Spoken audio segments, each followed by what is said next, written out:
Hello. I'm so honored and grateful for the opportunity to present Parkland Rising in this beautiful theater with such a distinguished group of panelists. And thank you, Catherine, for showcasing this new and totally independent film.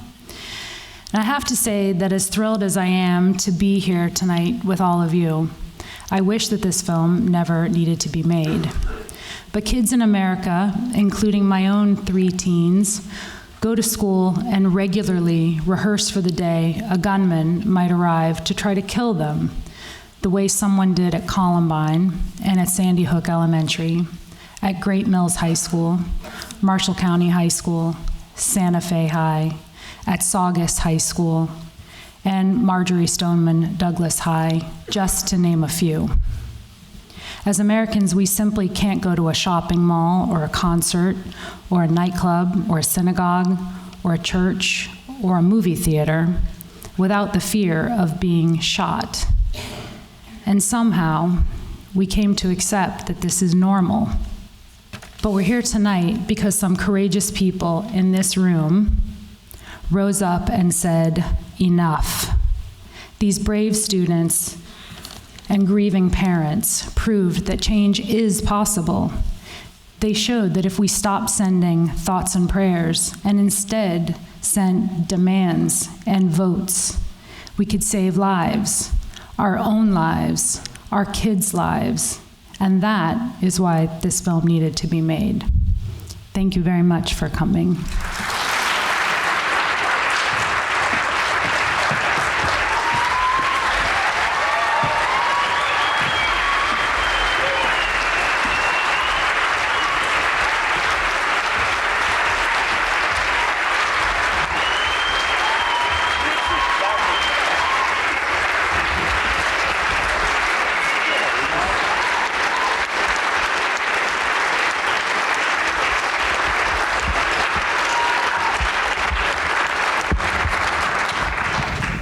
So I'll introduce myself in a second, but I know that none of you want to be here. I'm really sorry. But for every child, every parent, every grandparent, every aunt, uncle, every man, woman, and child in this country, thank you for being here.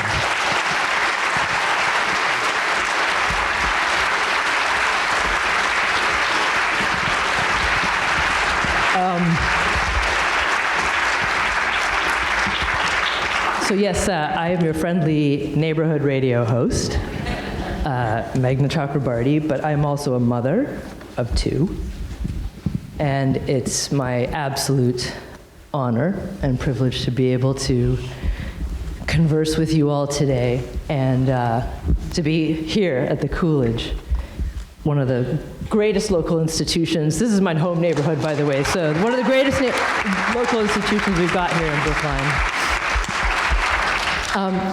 We're going to chat for about half an hour or so, but I definitely want to leave some time for questions from the audience here. But let me just introduce everyone very briefly. Jammal, first of all, Jammal Lemy, Creative Director of the March for Our Lives.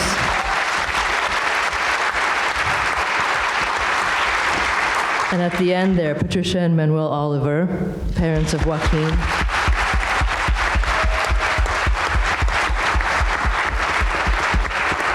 Rebecca Boldrick and Kevin Hogg, parents of David and Lauren. Corin as well, co-founder of March for Our Lives. And John Rosenthal is here as well, president of Meredith Management, and you probably know him as the founder as well for Stop Handgun Violence.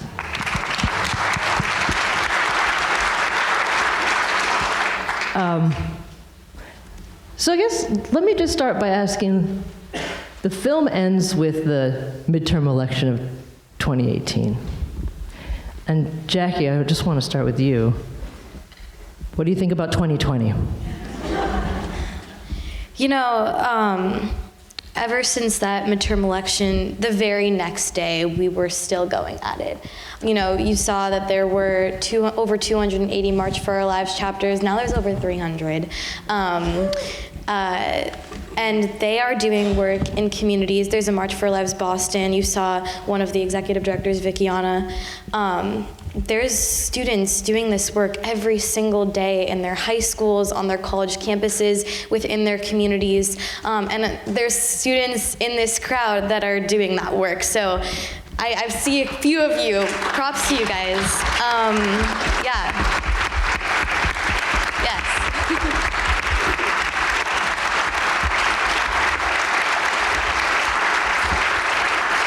And there's people like Dawn, and there's so many people out there that are making sure, you know, people of all ages, especially young people, are getting engaged, you know, up until this election. And just a couple months ago, at the beginning of October, March for Our Lives, in partnership with Giffords Courage, held a gun safety forum in Las Vegas.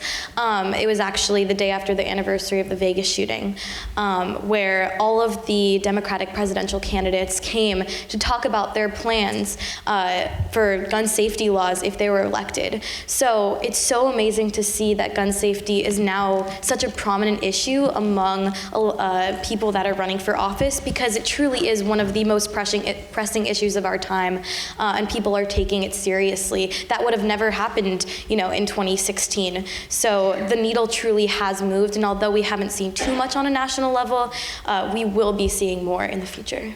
And Jammal, you know, I was really taken by so many of the scenes in the film, of the grace and the courage and the dignity with which all of you engage with those counter-protesters.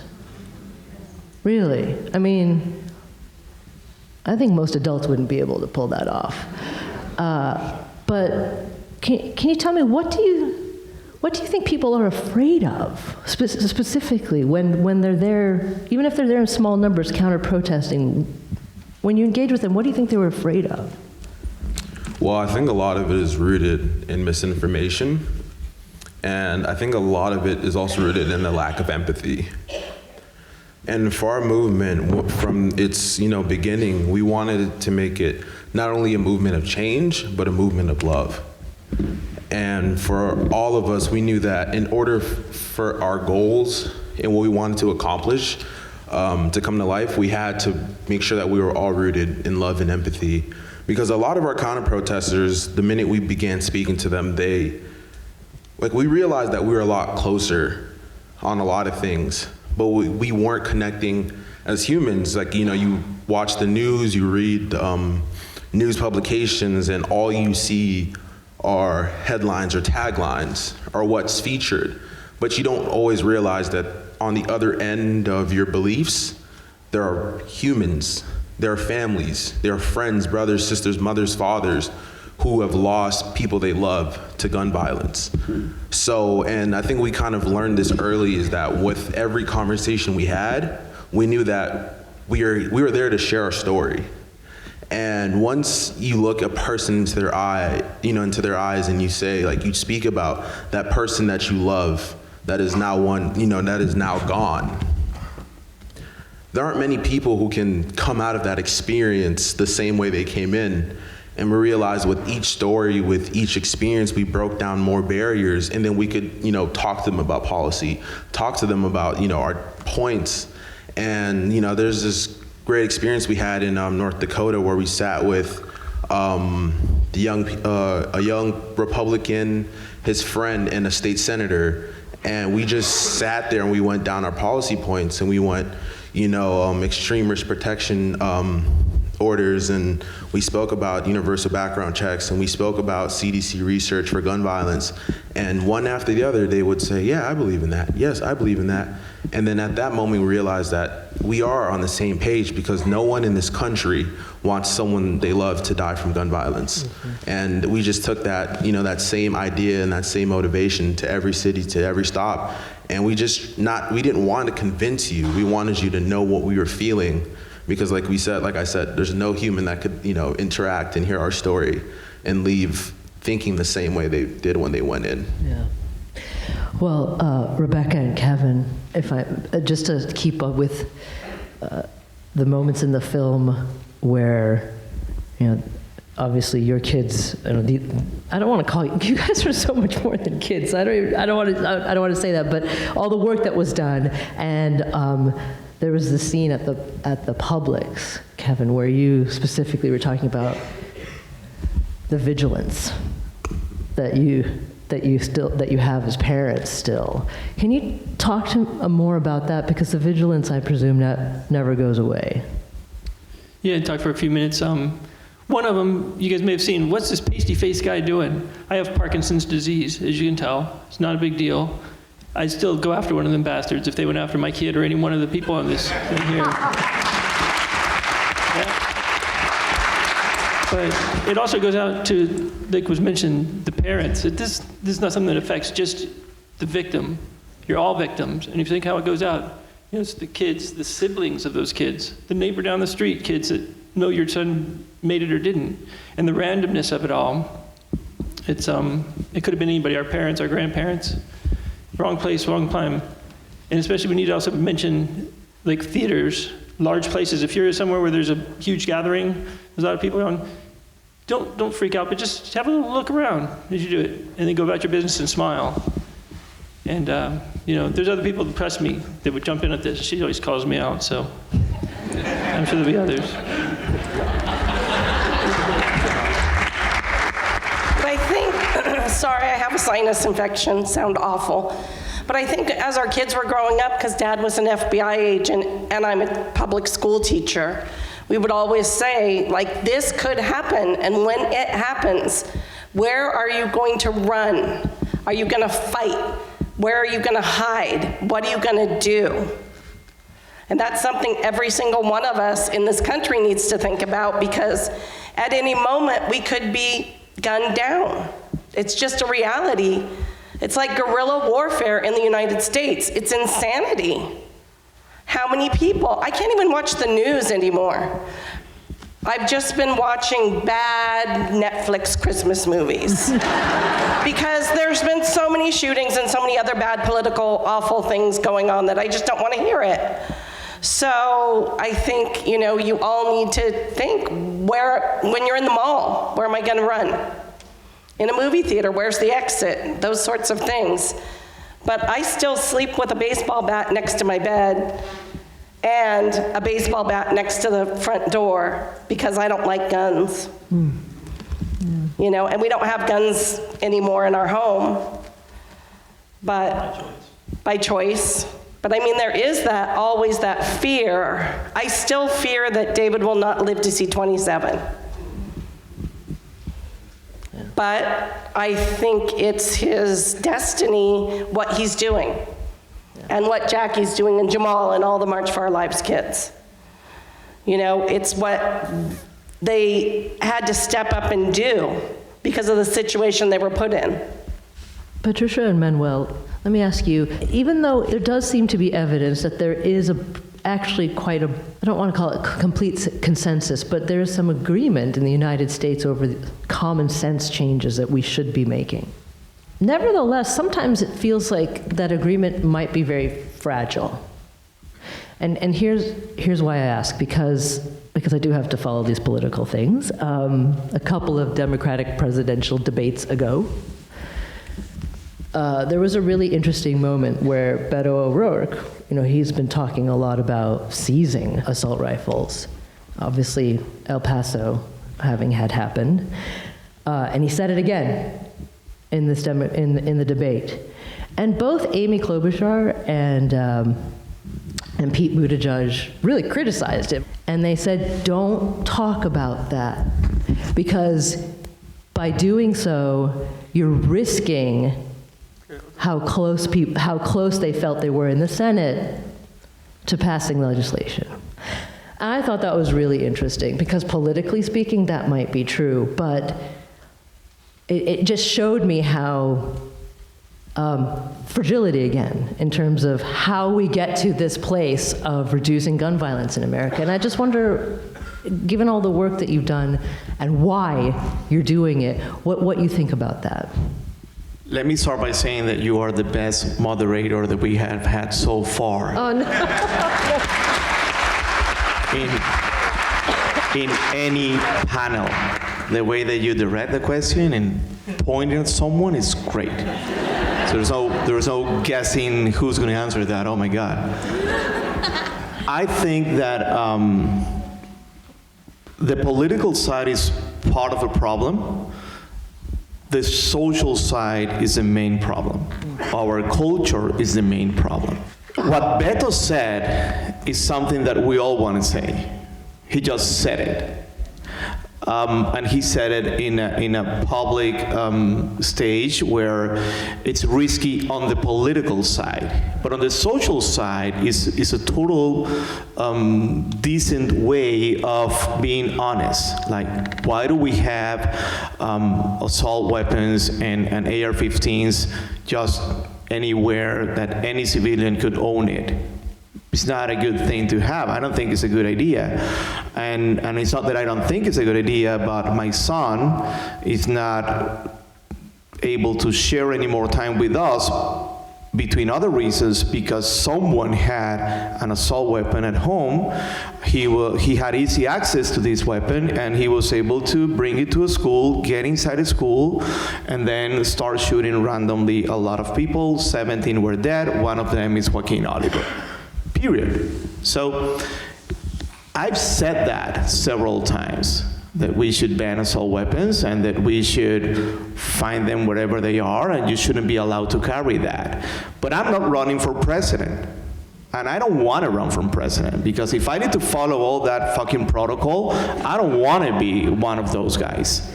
So, and I told Beto, which I had the privilege of meeting, and he's a nice guy, and it is a coincidence that we were in El Paso when the El Paso shooting happened. And I know you don't need to know this, but when, and I'm sorry that I'm extending my answer a little bit, but you feel free to just cut me because you're a great moderator, so you will know when to cut. We were in El Paso celebrating Joaquin's birthday, because Joaquin, between other social issues that he was concerned about the immigrants and the way they were treated once they come to America. And we decided to celebrate what would become Joaquin's 19th birthday on August 4th in El Paso. And we were going to paint an amazing mural that will give credit to what Joaquin was fighting for. And they called us that same day, asking us if we were okay, because there was a shooting going on in El Paso. And Patricia told me, hey, something's going on, because a lot of people is asking if we're okay, we're okay, we're okay. And then we were in Ciudad Juarez in Mexico. Believe it or not, we were safe because we were in Mexico. How fucked up is that reality, right? So we're in Mexico, we're safe because we're in Mexico, and there is a lot of people just being shut down in a Walmart store in El Paso. Day after, we met Beto before this, but we were able to talk to Beto, and we agreed that we needed to do something. And right after that, during the debate, he came out with that. I said, this is so smart. This is everyone that is fighting this back is because they're only looking at the political map of the country. Let me tell you something. The debate on the political side is way different than on the social side.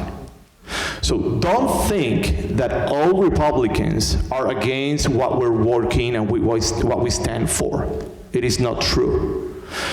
There is a social movement that they started it, and I'm so glad that they did, because that helped us to get involved. That is totally different than our political map. This is not a red or blue problem. This is an ethical problem. What Beto did, we all want to do. We're not running for president. Good for us.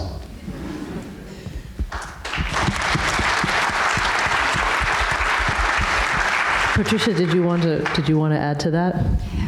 Definitely. I think that all of us here, we need to be involved. We have to stop blaming others. We have to take responsibility of all of our acts. And one of the things that we have to do is really get a little bit of knowledgeable about what's going on into politics, because we have a big responsibility in 2020. You saw already 2 days ago it happened another shooting. So we cannot be talking about the same issue over and over and get used to that. That's the worst thing that it can happen to us, that we take this issue as a new normal. We cannot allow our minds to do that. So for that reason, I ask you to talk about what you saw tonight, share these moments, because this is a reality that all of us are living. These kids were at school having their own life as high schoolers, and from overnight they became an activist. We as parents, we lost our beautiful, amazing, crazy, adorable son, and we are here today in this panel. This is something that we know have to allow. This is the worst scenario ever. This is the worst situation. So all of us here, we are here tonight talking to you because of what happened to us.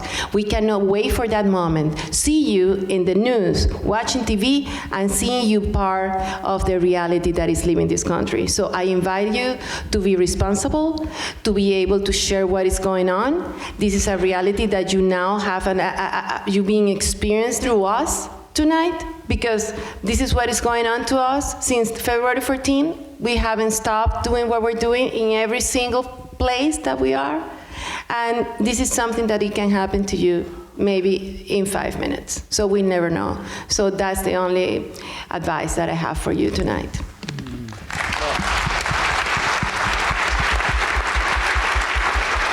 So just in case you don't ask me, I want to give an answer that follows what Patricia just said.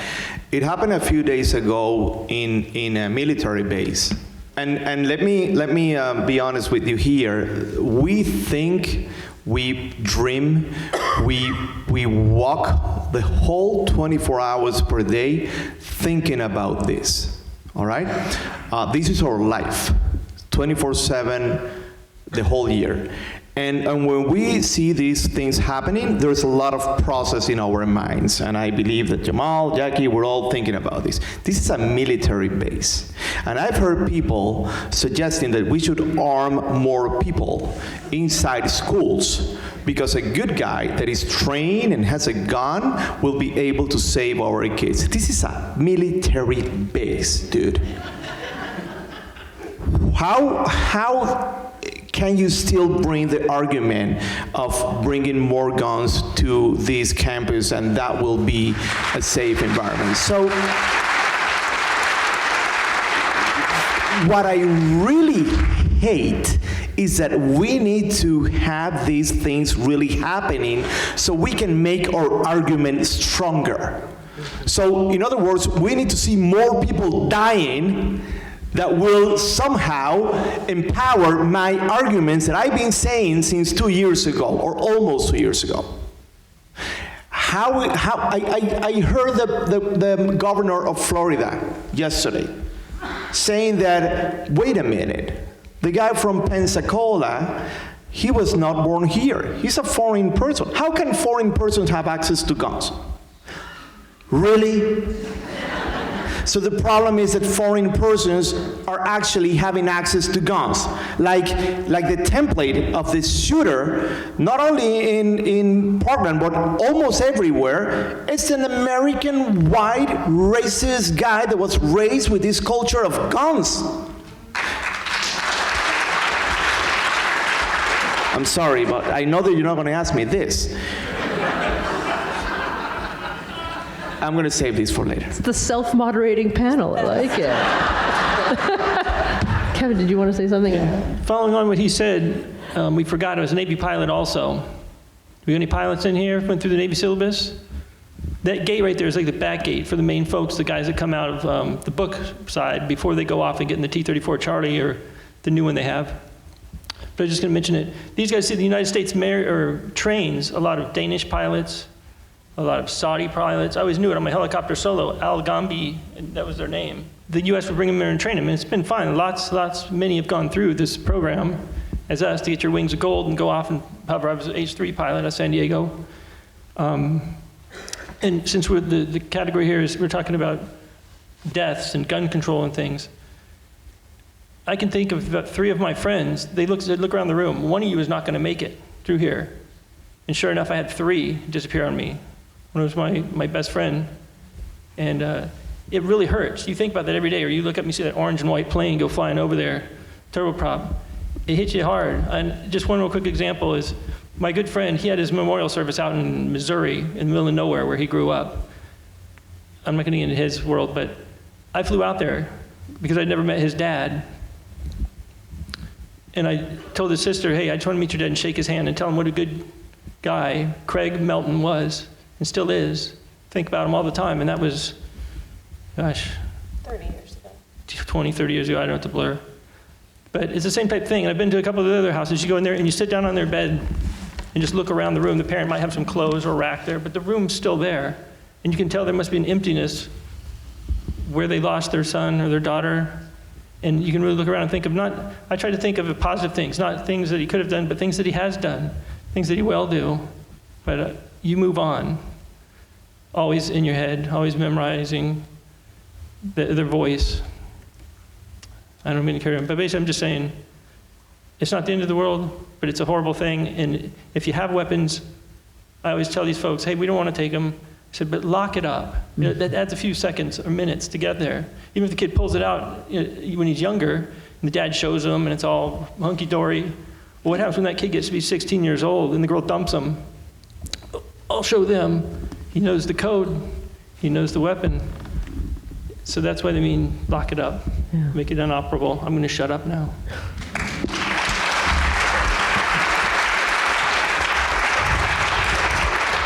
I actually think that's an extraordinarily important point, because when we talk about gun violence, it's not just acts of gun violence against others. I mean, suicide we have to consider as well, and the availability of unlocked firearms at home raises the probability of that happening significantly as well. I mean, you mentioned Pensacola. We also have Jersey City as well. But John, let me turn to you here, because I think it's been a couple of years since we've talked. And the last time we had a conversation on the radio, you actually expressed a lot of frustration. You've been doing activism and awareness about gun violence for years, and you kind of had sounded like you'd hit a wall. Again, the terrible, tragic irony of the continuation of the violence being one of the reasons why we have this resurgence of activism. I wonder, though, do you feel differently now? Do you feel that we might turn a corner? Do you feel more hope? So I started Stop Handgun Violence, co-founded it with the late Michael Kennedy in 1994. And that is 900,000 dead Americans ago. And if you go back to 75, more Americans dead from guns in America than all U.S. servicemen and women killed in all foreign wars combined. And today, 100 more will die, 150 will be shot, and there's a mass shooting going on somewhere, because there's a mass shooting every single day of the year. And every 30 minutes, a kid is shot, and every 3 hours, a kid dies. And that's a choice. We're unique in the world. This is a choice that our Congress has made. 40,000 dead a year for blood money campaign contributions from special interest groups. And we're not participating in our democracy.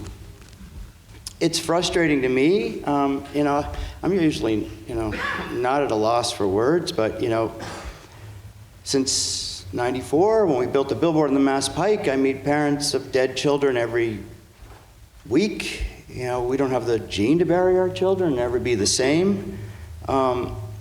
And it's preventable, but we're not participating in our democracy and we've allowed this to happen. So I get frustrated, especially because here in Massachusetts, since 1994, we've enacted on a bipartisan basis, comprehensive gun laws holding gun owners, dealers, manufacturers, and law enforcement accountable. We have the first in the nation consumer protection standards for guns. You know, toy guns are regulated, but real guns are not. The toy has a little red dot at the end of the barrel. Real guns are not regulated. When you hunt in America, I mean, this is the one that's sickest of all. When you hunt, you have to get a hunting license. And the NRA has no problem with hunting licenses. And when you hunt duck, you're limited to 3 rounds. When you hunt deer, you're limited to 5 rounds. But there's no limit for the number of rounds for hunting humans. And the weapon used at Parkland was made right here in Massachusetts by Smith & Wesson. Can't be sold here in Massachusetts because of our consumer protection standards and our permanent ban on assault weapons, including copycat weapons. We've reduced the rate of gun deaths by 40%. We're an urban state with the lowest gun death in the nation. I mean, we are safer in this state as a result of these gun laws.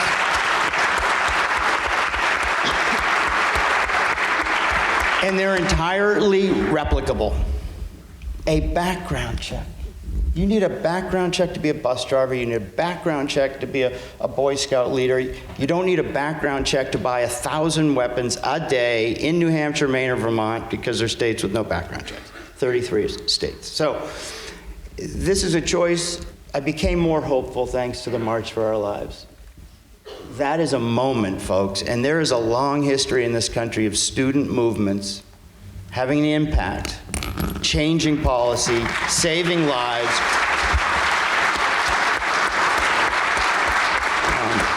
But our generation, it's on us. We have created an environment where our kids aren't safe in schools, in public places. Anywhere. Anywhere. Anywhere. In your house. I had a student shot in his own living room in Deerfield Beach, Florida.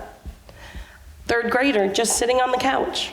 Drive-by shooting, bullet went right through his hip. So, you know, parents like Manny and Patricia and the Hoggs, I mean, David told me as we were marching from Worcester to Springfield where the AR-15 was made, saying, you know, we can't even vote, but we registered 85,000 people to vote. Yeah. And guess what? Because of the March for Our Lives movement, they changed and flipped the U.S. House. Yep. And this is all about 2020, and we have got to flip and change the Senate, and we have to throw the criminal out of the White House. Damn straight.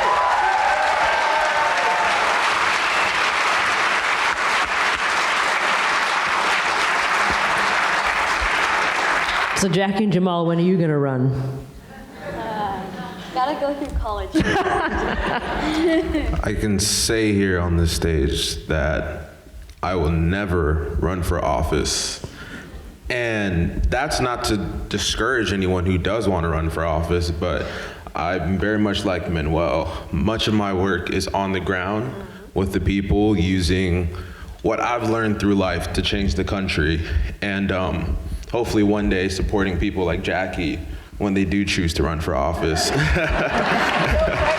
No pressure, you know. I mean, I don't even want to pressure you, you know. Jackie was the senior class president within our movement. A lot of days I wouldn't greet Jackie by like, hey Jackie, I'd call her Madam Jaclyn, because she was our leader. And I can say even apart in different worlds, she still has this way of making sure that everyone's doing what they need to do. Because I can say for sure, like when we were all working in the trenches together, you didn't want Jackie running after you. She ran a tight ship. This question about it being a choice in America, it being the allowance of the prevalence of the number of guns, more than one per American now, right? Is that right? There are more than 300 million weapons in the United States. And the political resistance to making meaningful change. People were asking after Christchurch in New Zealand, when it took this much time for them to pass assault weapon ban there across the country. Just this much time. Again, once again, in the wake of a tragedy. But it was one of those examples of how profoundly different, like you say, this America is the outlier. I'm going to throw this to whoever wants to take it, but the movement that you're championing here, that you've started, it is one of hope. It is one of activism. It is one of optimism. But actually, maybe Manuel, I'll throw it to you, because you talked about not succumbing to hate, right? Is it hard? Is it hard not to succumb? Because I can only imagine how profound the frustrations are every day, where when you look at, again, I'll just use New Zealand as an example, change can happen. It can happen quickly, but it's not here. Well, that's again, very well-formulated question. Because I happen to really think a lot about the New Zealand case, and I'm going to give you my version of what happened in New Zealand. It's a cultural problem. What happened in New Zealand is that the leader of New Zealand decided to make a decision that will save lives, and the whole society agree with that decision. So that is not a leader that is imposing something. So let me picture this in a more graphic way. Imagine that tonight, Donald Trump, this is really hard to imagine, he will announce that right now, starting today, assault weapons are going to be banned and high-capacity magazines. So you have to bring them back. We're going to buy them back. Do you really think that the whole community, the whole civilians will go there in a very happy way with a smile, thinking that they're going to save lives by bringing their guns back and everyone is happy? No, it won't happen. So, and this goes back to what I was telling you at the beginning. It's not a political problem only. We had a blue Senate and a blue House of Congress. We had a black president.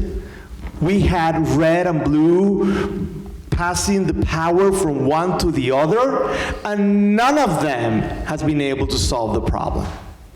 I really want to be honest here. I don't want to give you hope where I don't see it. Okay? So as much as we really need to choose better our leaders, we also need to make better decisions as a society. And that's why Patricia, Joaquin, and myself, we work in a social way. And changing the culture, which is something that some people told me, you're not going to be able to change the culture. So, well, you don't know me well enough. Because maybe I'm not going to see that change, but I will start that change. And we work in a way where politicians are, yes, important, but you don't have the final call here, mister. We need to know what we want for them. But you know who knows this very well? They know it. And they don't take that shit anymore. You just said it, John. You said that we, as a generation, we failed. Me and Patricia, we were in Venezuela having drinks and enjoying life. And now we move here and we notice that this generation was okay and treating this problem as a normal thing.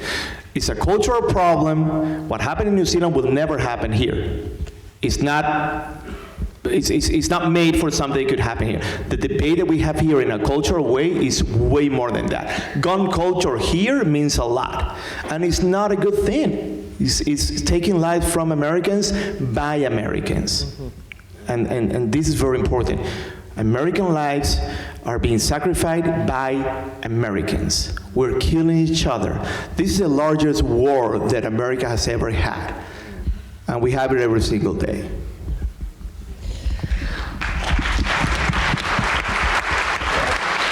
Got a slightly different take on it. We proved here in Massachusetts that you don't have to ban guns in order to reduce and prevent most gun violence. So, after Sandy Hook, I was on MSNBC with Stanley a general, who said, the AR-15 is made for nothing more than war. There is no purpose whatsoever for a military-style assault weapon, large-capacity ammunition magazine, other than to kill a lot of people quickly. It should be banned. Australia banned it. New Zealand banned it. You know, we have more gun violence in this country than 26 industrialized nations combined because they don't have access to military-style weapons and easily concealed handguns. So it's a gun problem. You don't have to ban guns, but you have to have the same level of accountability you have for automobiles or inherently dangerous products. That's all we did here. I think we will get there in this country, but how many, every year we don't, that's 40,000 Americans. If it's 10 years, that's 400,000 more of our family members and our babies. We have got to make this the voting issue, period, in 2020.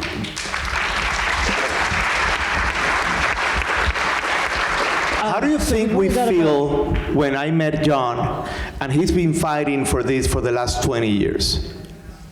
And my son was shot 2 years ago. And 80,000 people have died since Joaquin was shot down. I'm really trying to receive that hope and to see that hope. Where is it? What are you clapping for tonight? What are you celebrating? What is it that you like so much that you're clapping? Is it Cheryl's documentary? Is it the movement from the kids?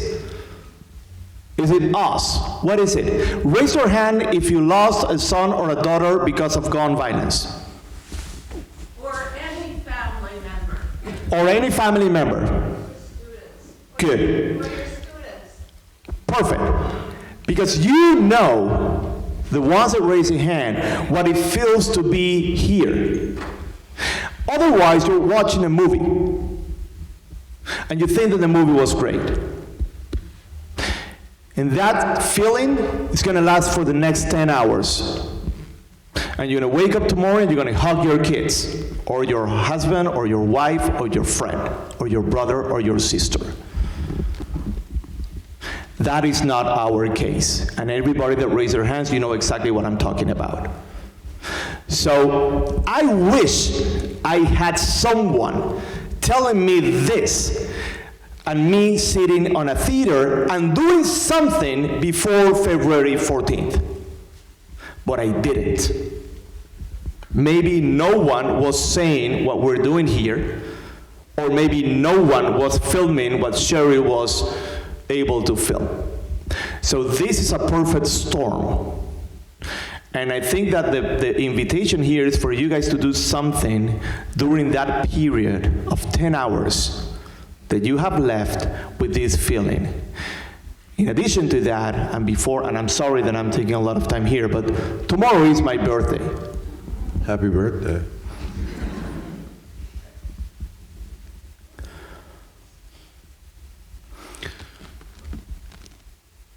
And I used to have a lot of fun on my birthday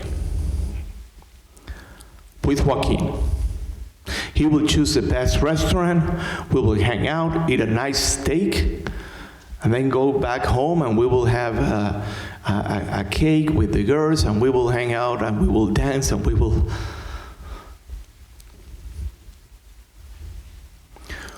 be happy. That's all we needed, to be happy. That's not going to happen tomorrow. And I don't want you to feel bad about me not being able to be happy tomorrow. As I say, it's not a happy birthday, it's just a birthday. Feel bad about Joaquin. And think that you're lucky enough to be here watching this movie, being able to stand up and give an ovation to Cheryl or whatever you're giving an ovation to, and go back to your homes and have your regular happy life and celebrate your birthdays, not the way that I will celebrate it tomorrow. Do something to stop this from happening. Please do something. The sooner you do it, the better. You have no idea what's going on behind these doors. The same way that I had no idea what was happening in that school that day.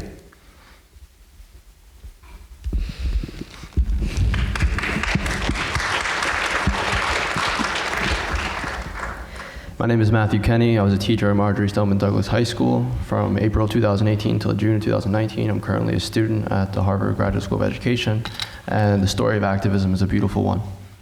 There's an untold story where people are drowning in trauma and grief and PTSD and depression, and you alluded to it, but Parkland lost 17 plus 2, Sydney Aiello and Calvin Desir, both died by suicide.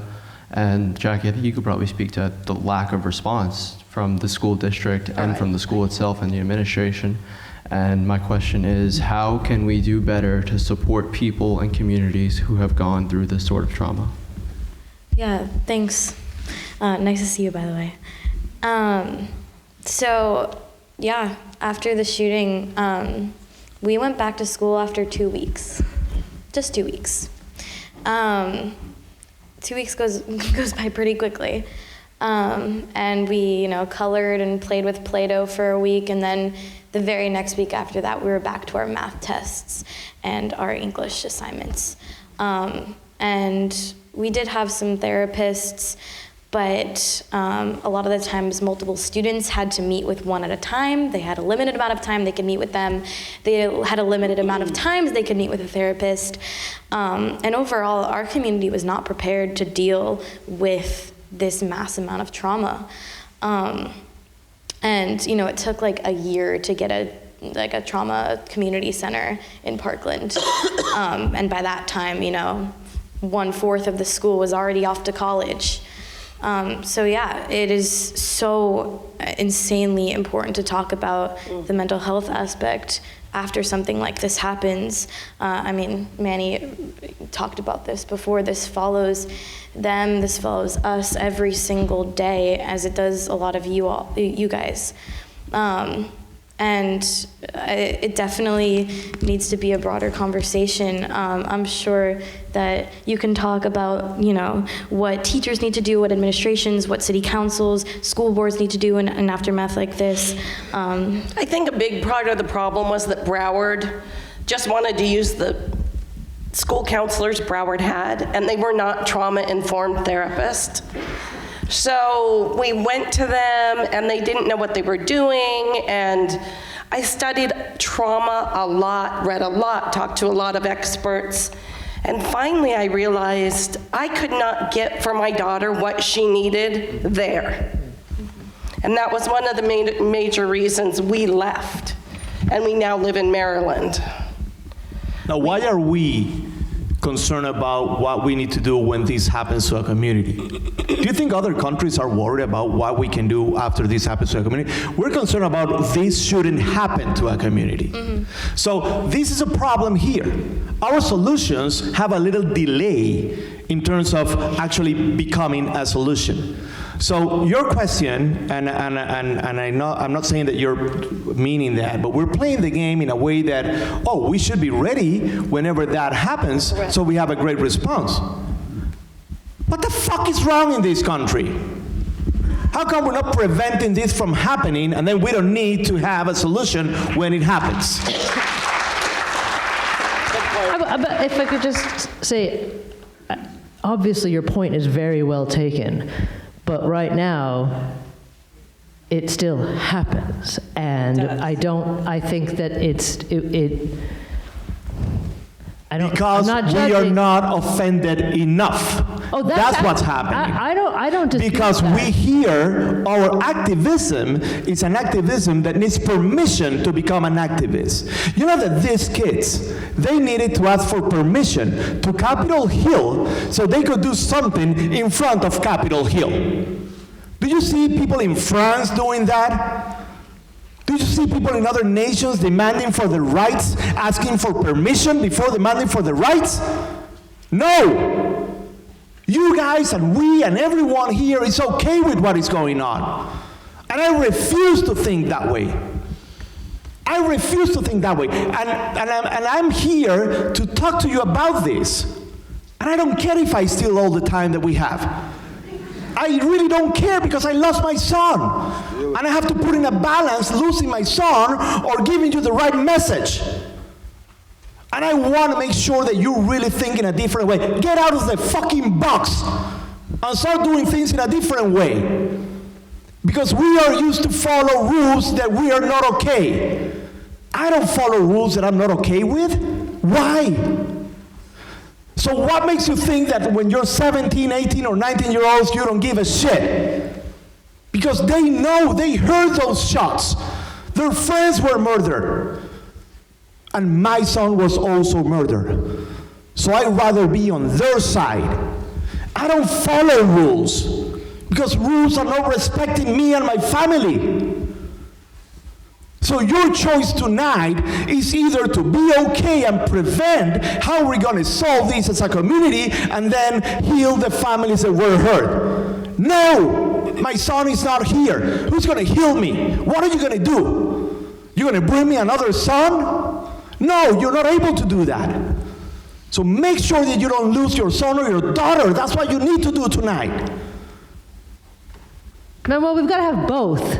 I'm going to say this. We have to have both because, you know what? We had consensus up here that the laws aren't going to change tomorrow, but the shootings are still going to happen tomorrow, so the trauma will still happen. We have to have both. I'm not disputing you. Yeah, in America, the problem is we accept violence on a daily basis. This is a horribly violent country. I completely agree with you, but we also have to take care of the people who are surviving in the aftermath of the violence as well. I think we can do both. I think we can have that kind of activism and compassion.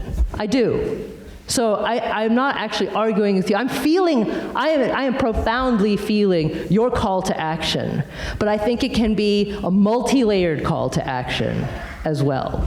Communities need these problems to be solved as fast as possible. The Parkland community, at the very beginning of the tragedy, was totally supporting us. The Parkland community doesn't give a shit about what happened today to us. The Parkland community needs to get done with this and pass the page so they can become the Parkland community that they were before. This is a reality. I'm not giving this to you as try to make my argument here valid or not. This is a reality. I go to Parkland. I didn't want to hear my story. Because you know what? It's not a positive thing to have as a community.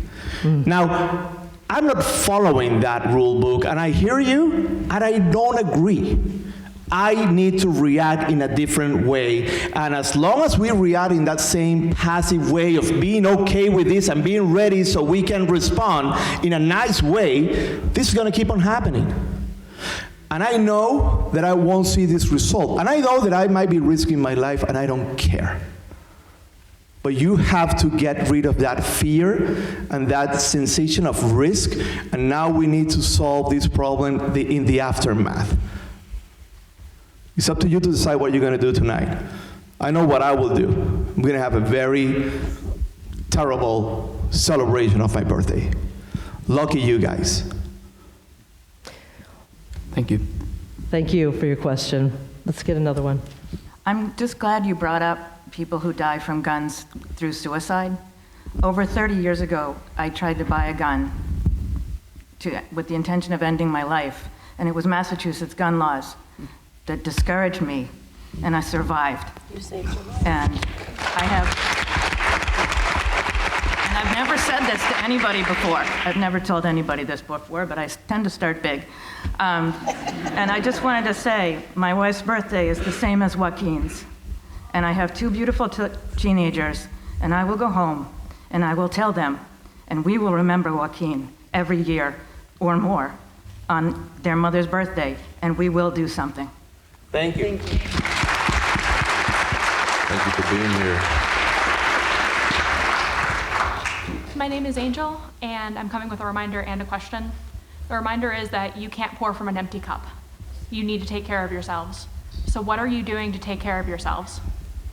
I think I'm in therapy for life now. My goal for my family is that we come out stronger on the other side than the day of the shooting. And the only way we can do that is through therapy, activism, and self-reflection. For me, when I saw myself on screen, honestly, I was horrified. So I started an exercise regime, and I started eating slightly better, grew my hair because I didn't like the haircut. But, you know, these things, and as a family, I try and get us to travel, although it's really, really difficult with David, but I encourage him to travel with us once a year as a family. So those are the things, we're all in therapy. Yeah, so I was a junior in high school at the time of the shooting, so I had to go back to school for another year. And in that year, my every waking moment was March for Our Lives. I would go to our office space after school for 5-6 hours, and I became a full-time staff member, and I didn't go to therapy at all. Because I was like, oh, activism is my therapy. No, that's bullshit. And it took a complete and total breakdown in May of this year, over a year after the shooting. And I was driving, and I drove home in tears. I had to pull over, and when I finally got home, I said, Mom, I need to go to therapy. I went to one, it was just talk therapy, and it wasn't good, and my mom had to, shelve out a lot of money, like $250 a session, and I went every week over the summer, this past summer, to make sure I would be okay before I moved to another state. And it took eye movement, desensitization therapy, and a lot of time, and taking a step back from March for Our Lives as a staff member to really kind of help. And obviously it's not easy, and obviously we think about it every single day, and it's hard, especially at a college where not a lot of people understand. And so it really takes a lot of self-reflection and understanding when you need to pull yourself out of a situation, and know where your exits are. I've been constantly checking the doors, but you just have to make yourself feel as safe as possible and put yourself first. Manny, first off, I really appreciate you for sharing what you said, and you don't need to know that, but who cares what anyone thinks? You get to react to your experience and your story however you want. And I'm gonna be behind you forever. But to answer your question, at the time of the shooting, I was in my freshman year of college, and I'm a graduate of Marjory Stoneman Douglas. And during my time there, I happened to become really good friends with Joaquin Oliver. And sadly, he was like my little brother, and losing him was my real first experience with death and dealing with the grief and just the trauma of it. And also I think the impact that was heavier with him, passing or losing his life sadly was I never realized that young people die like that. You expect to, you live your life, you get to old age, and that's the story. And then also in the year of 2018, I happened to lose my cousin, Cliff, due to gun violence later that year. And this was at a time I was so entrenched in all the March for Our Lives work. I wanted to put my head down. I wanted to put my pain, turn my pain into purpose. And then I realized one day, and I just said to myself, I'm like, dude, you're really effed up. I wasn't sleeping. I stopped just caring. I wanted to take all of what I was feeling and putting it into this vessel that was activism. And like you said, Jackie, that really isn't the way to go. And I realized that I had to take a step back. I tried therapy, everyone has a different experience with it. And I realized that I went to 4 sessions. I was like, this isn't really for me. And I realized that I had to approach life in a way that was not only conscientious of my well-being, but of the people around me as well. Because you mentioned earlier, you can't pour from an empty cup. Not only if I'm not well within myself, not only can I not be there for myself, I can't be there for the people I care and the people who are around me. And that turned me to things like being mindful. I think there's so much happening on the news that I think as people, we are constantly in the state of holding our breath, waiting for the next thing to happen. And I started taking moments like, Jammal, breathe, take a deep breath, and just taking that and feeling the air, feeling the thing that gives us life come back to me. And also taking moments like this, because you mentioned earlier, and why I agreed with your point to a bit, I lost 2 people that I really cared about. There's nothing that's ever gonna change that. There's nothing that's ever gonna change that experience. While I didn't lose someone immediate, like a brother, sister, partner, son, daughter, I still lost someone, and I feel that pain every day. every time I sit up here, sad to say, I'm reliving that moment. I'm reliving those days. I was at the beach on February 14th. I finished class. It was a day to celebrate, planning. I was actually going to be with Joaquin that Friday. And I get a text that told me I'd never see him, that I'd never see him again. And sadly enough, that trauma lives with us. We, as humans, we find ways to cope. But one thing that keeps me going is just the cliche of it's not about how it begins, it's about how it ends. And I think we're all finding that way in that process to figure out how this ends for us, because obviously our goal is to end gun violence in this country and to make sure that no one else lives our lives. But also at the beginning, as we started to move forward towards this, we have to recenter ourselves in this movement and to making sure that, we put our health and well-being first. As we said, we always tell Manny, you gotta slow down, man. You gotta take a moment. And, it's a back and forth, but after a while, he listens, and, he may take a week, but I promise you the other 51 weeks in the year, he's gonna keep going at it. And I think that's just the way you cope with it. And I don't think there's anything wrong with that. Because at the end of the day, it's not my place or your place to tell someone else, how to cope with it.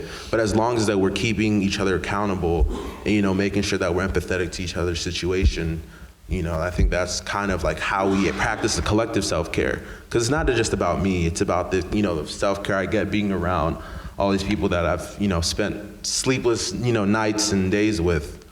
But, that's me kind of rambling about my situation. But I thank you for coming out and spending your night just to hear us speak and watching the film.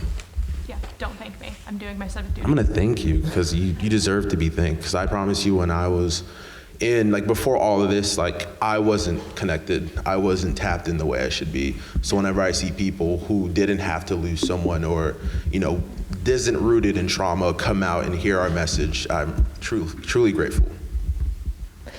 Thank you. My name is Tom Johnson. I teach history at UMass Boston. I only need 30 seconds, and there is a question at the end. I've spent most of my life studying courageous and dedicated people, but I've never encountered anyone as impressive as the people of March for Our Lives. It is an honor to be inspired by you, and I don't want you all to feel any pressure, but I want teenagers and 29-year-olds in charge of our affairs. They will live the future being created now, so they are naturally more trustworthy than my generation. And the question is, would you please consider Madam President Corin and also Mr. David Hogg coming to visit one of my classes next semester and talking to my students, because I think they would love to hear that the audacity of hope is love, and I can't imagine anyone better to pass on that message. Can we talk? Yes, Thank you. I'll give you my email. Thank you for more inspiration.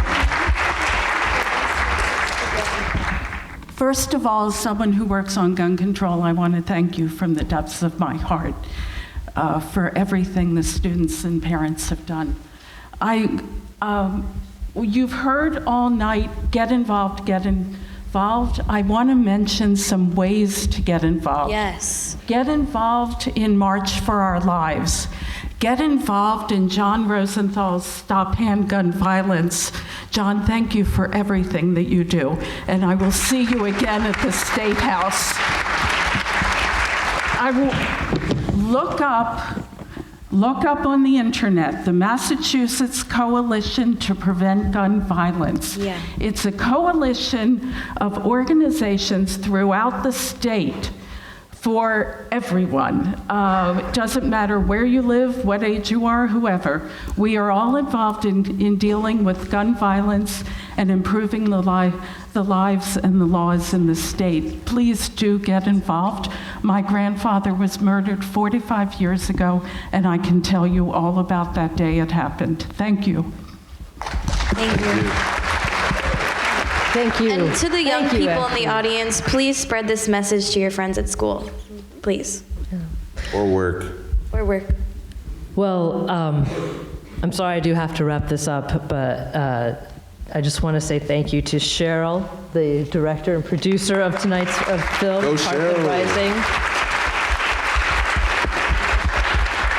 And to Rebecca and Patricia and Manuel and Jammal and Kevin and Jackie and John, to all of you, thank you so very much for being with us here tonight. Thank you. For being a and great thank you all for moderator. coming.